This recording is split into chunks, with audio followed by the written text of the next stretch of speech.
This is such a difficult subject to talk about because you're like, what should I leave out?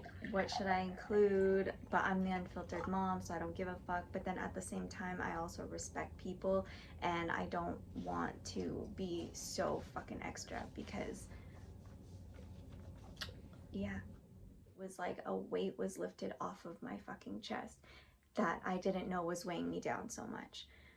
If you look at this glass and it's half empty, you're a pessimist. If you look at this glass and it's half full, you're an optimist. What happens when you look at it and it's both?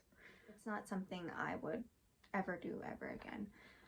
Ever fucking again. So my last name is Chan and I am only a quarter Chinese. My dad is half Chinese, half Filipino. I was in a long-term relationship before Dylan and I was only recognized for my last name. So there was nothing about me that was Filipino. Enough. I wanted to identify with my Chinese side more than my Filipino side. I was criticized for the way I ate. You know, I hid my piercings, my tattoos, and I have a lot of tattoos. It's difficult when people are talking about you behind your back or in front of your face and it's in a language that you don't understand.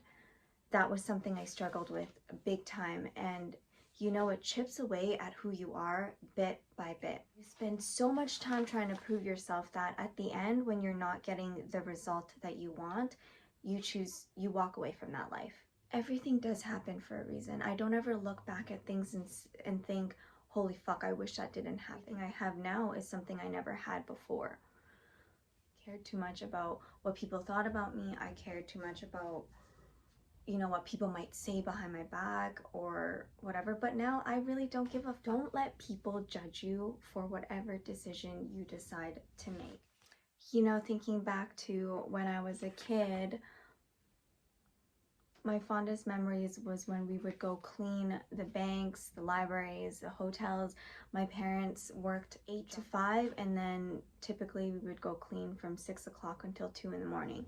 And that was just normal life for us, and that's how we were able to, you know, get by and live a good life. I wanted to share with you guys a little bit of my childhood because I feel like it humbled me and my parents did so much for me. So when I kept the struggles that I was going through from them until I shared with them and, you know, opened up about my hardships, they were my guiding light to get out of it.